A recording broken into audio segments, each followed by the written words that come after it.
EVO.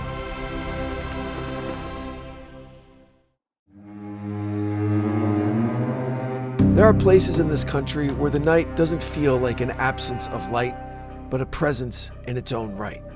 It settles differently. It gathers in the low places. It presses itself between the trees and lingers in a way that suggests it has no intention of leaving until morning forces it to. In those places, sound carries unevenly. It breaks apart. It travels in pieces and arrives without context, so that what you hear rarely aligns with what you expect to find. Southern Arkansas is one of those places. Just outside the small town of Fouke, the land stretches outward into dense woods and swamp, a landscape that doesn't offer itself easily to observation. Pine and cypress rise close together, their branches knitting into a canopy that limits visibility even during the day. At night, that limitation becomes something else entirely. Depth disappears, distance collapses, the line between what's near and what's far becomes unreliable. And in the spring of 1971, something began to move through that landscape in a way that didn't fit the patterns the people of Fouke had spent their lives learning. And it didn't begin with panic. It began with uncertainty. A sound heard where there shouldn't be any. Something heavier than a deer, but slower than a dog, moving with a weight that seemed to press into the ground rather than pass over it. At first, it was dismissed the way unfamiliar things often are, as a trick of distance, an echo carried strangely through the trees, something known behaving in a way that only felt unknown because it was being observed under the wrong conditions. But then it happened again, and again. Not in one place, but in several. Not to one person, but to many people. Each account, small on its own, incomplete and easy to set aside, but taken together, forming something less comfortable. A pattern. Because whatever was moving through those woods wasn't passing through. It was there to stay. And more unsettling than that, it was getting closer. For 6 weeks in 1971, the town of Fouke, Arkansas wasn't dealing with a rumor. They were responding to something that behaved like it understood distance and chose when to close it. Something that left tracks no one could confidently explain, something that came at night, and something that, at least once, reached the house. If you're drawn to stories that don't rely on easy answers, the ones that unfold slowly and leave something unsettled behind, follow The Devil Within wherever you listen to podcasts or on the EVO Creative YouTube channel. It allows us to take the time that these stories actually require. Before you can understand what people believe they saw, you have to understand the people who saw it. Because not every place produces a story like this, and not every community responds to it the same way. This is Chapter 1, a town that doesn't scare easy. Fouke, Arkansas, in 1971, was not a place where imagination outran experience. It was a working town, small enough that people knew each other by routine rather than introduction, and isolated enough that most problems were handled internally, without the need for outside interpretation. Life followed patterns that had been established over time, reinforced by repetition, and rarely interrupted by anything that required explanation beyond what the community already understood. The woods surrounding Fouke were not mysterious to the people who lived there. They were familiar. They were used and navigated regularly by individuals who had grown up learning how to read them, how to exist within them. Hunting wasn't recreational in the modern sense, but it was practical. Movement through the land was informed by experience, by an understanding of how animals behaved, how sound traveled, how distance could be judged even when visibility was limited. In that context, then, fear had a structure. It was tied to known risks, to identifiable causes, and to things that could be anticipated and managed.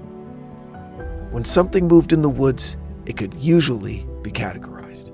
A deer, a wild dog, occasionally something larger, but never something that couldn't be placed within an existing framework.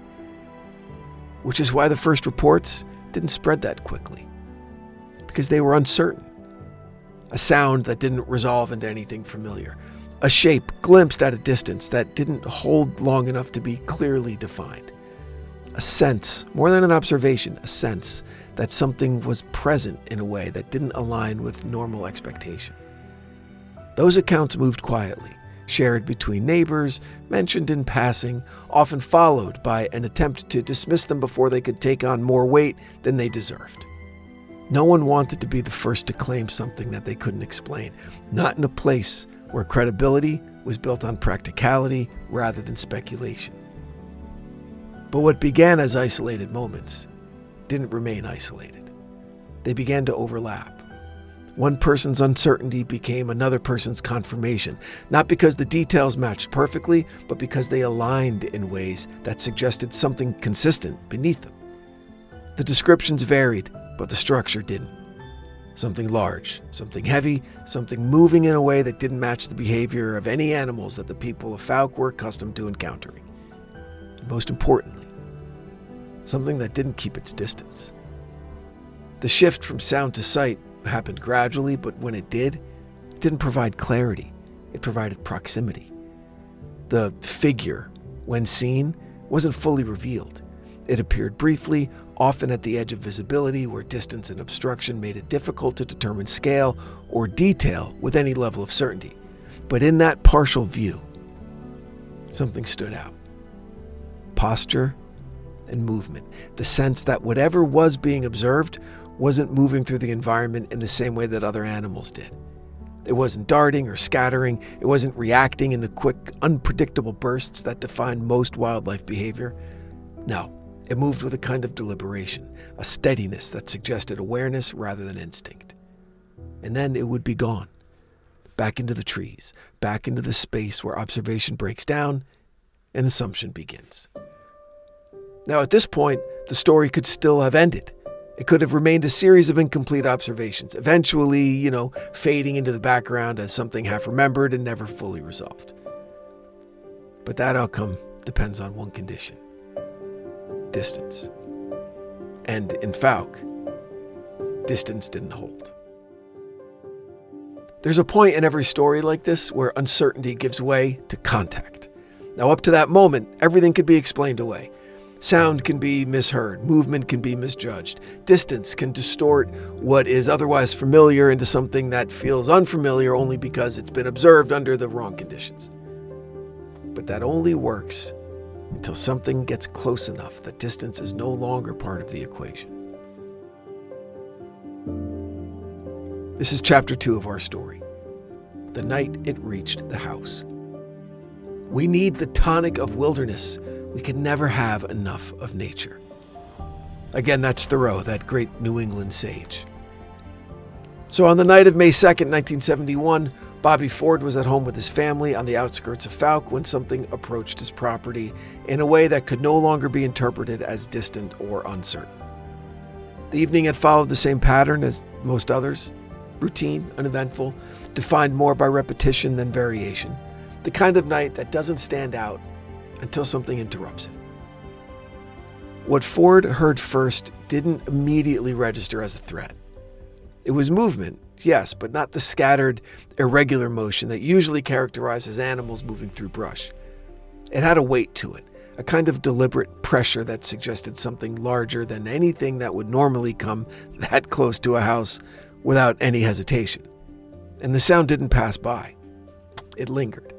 And that detail mattered, because most animals, when they approach human structures, they do so briefly and without any real commitment. They move in, they assess, and then they move on. Their behavior is defined by avoidance, by an instinctive understanding that proximity to people carries significant risk. Whatever this was didn't behave that way. Whatever was outside Ford's home didn't circle once and retreat. It remained.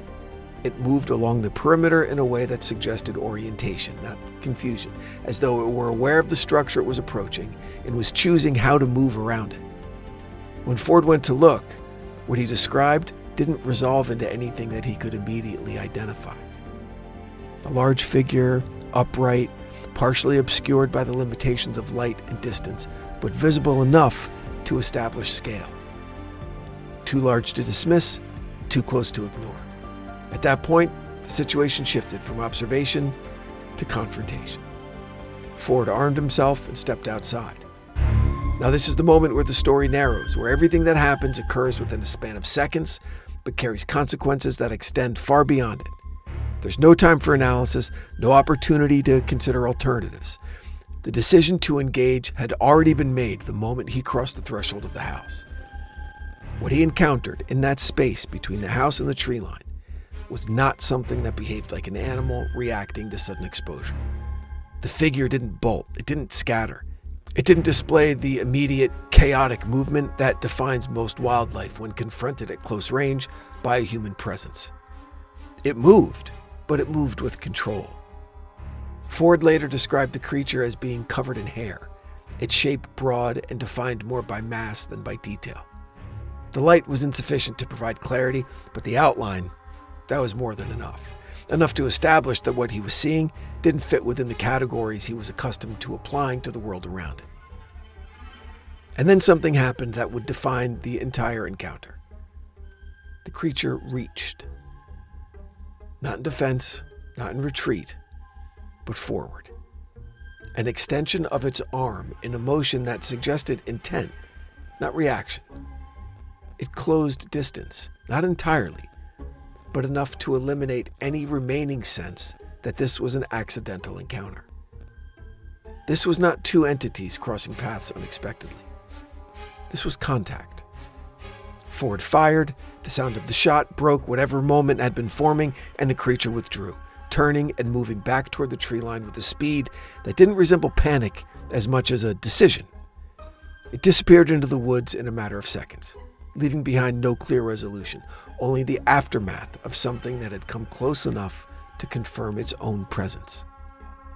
The encounter, in total, lasted a very short period of time, but its structure is what matters, because it didn't follow the expected pattern.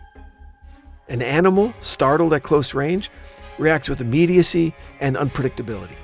It flees without direction, prioritizing distance over orientation. Its movement is driven by instinct, not careful consideration. And that's what makes this different. The approach had been deliberate, the movement had been controlled, and the retreat, while rapid, was anything but chaotic. Sure, these distinctions are subtle, but they're critical because they shift the whole nature of the event from something that can be explained as misidentification to something that resists easy classification. Not because it proves anything definitively, but because it introduces behavior that doesn't align cleanly with known and established patterns. In the hours and days that followed, the details of the encounter began to circulate through town, moving outward from Ford's immediate circle into the broader community. At first, they were received with the same cautious skepticism that had greeted the earlier reports. But this was different. This was not a sound heard at a distance. This was not a shape glimpsed briefly and lost. This was a direct encounter, and it had taken place at a house. And that detail changed everything, because whatever had been moving through the woods was no longer confined to the space people were willing to assign to it. It was no longer something that could be kept at the edge of perception, safely distant, safely contained within the boundaries of the forest. It had crossed that boundary. And when something crosses that line, it becomes part of the space that people believe belongs to them. Which means the question is no longer whether it exists. It becomes whether it will come back.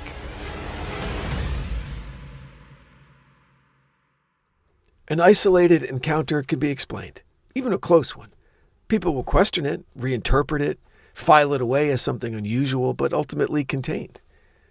But when something happens again and again and begins to follow a structure, that's when it stops being an event and starts becoming part of how people understand their environment.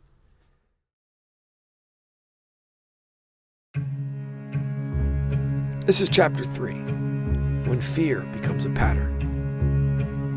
Ralph Waldo Emerson once wrote that the eye sees only what the mind is prepared to comprehend.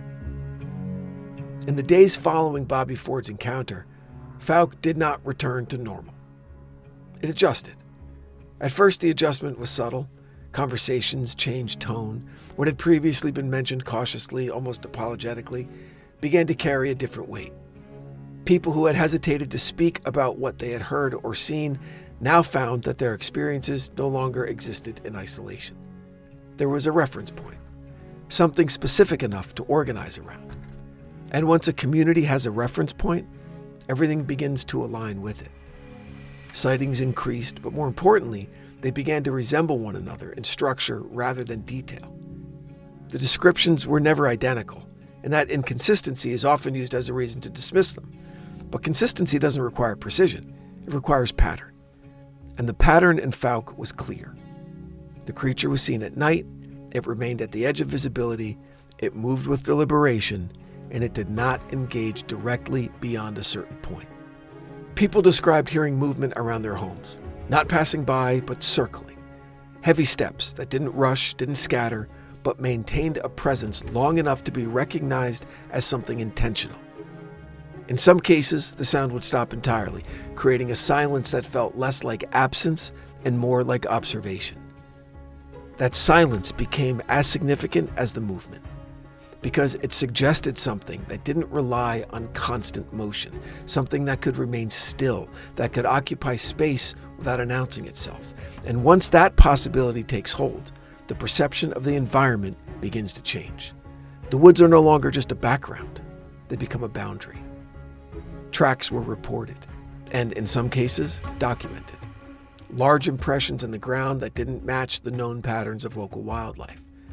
Measurements were taken, comparisons attempted, but none of it produced a conclusion that satisfied everyone involved.